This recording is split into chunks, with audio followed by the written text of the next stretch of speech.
I know that the focus of this hearing is our international security programs around the country, but just here recently, if you might indulge me just for these 5 minutes to focus in on a small, on one particular area which happens to be my backyard, because just this weekend, as I was in my district, friends, neighbors came to me with stories of gun battles that occurred just last Friday, not within 5 miles from my district office. It was about 2 years ago that Mr. Burson and I first met in my office, and we discussed this issue.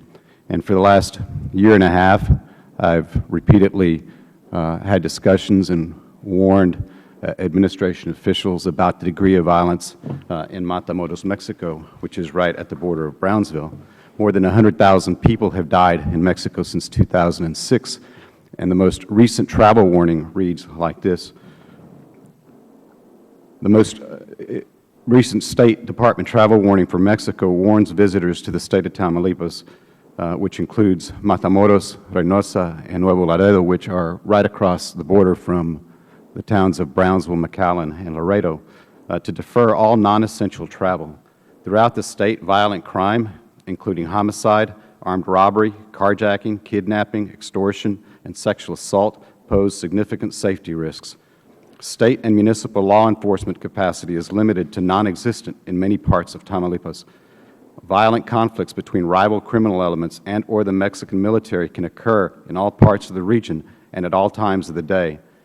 Violent criminal activity occurs more frequently along the northern border. While no highway routes through Tamaulipas are considered safe, the highways between Matamoros, Ciudad Victoria, Reynosa, Ciudad Victoria, Ciudad Victoria and Tampico, Monterrey and Nuevo Laredo, Matamoros and Reynosa, and Monterrey and Reynosa are more prone to criminal activity.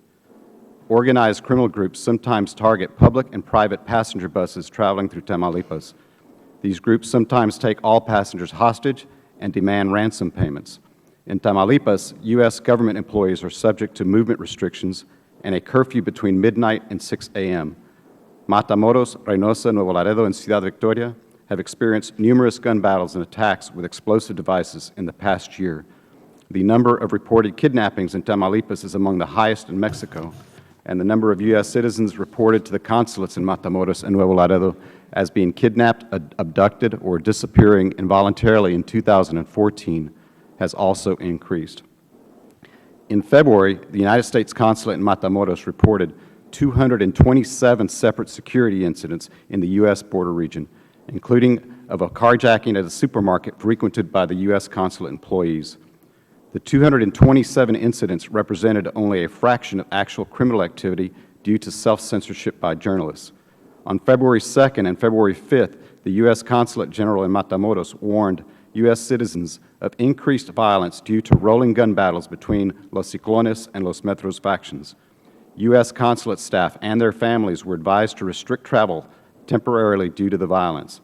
That month, the U.S. State Department warned consulate personnel to stay indoors to avoid the daytime convoys of cartel gunmen, some armed with grenade launchers. During that same week, two of my constituents, both veterans of Iraq and Afghanistan, went missing, and we've not heard or seen from them since. What I am hoping today is to get some sort of assessment of our diplomatic efforts to ensure that the government of Mexico addresses the situation, and also to get an assessment of what can we do from the standpoint of enhancing our capability of ensuring the safety of not just our Homeland Security employees in Mexico, but our Department of Justice employees and Department of State employees. And with that, I yield back.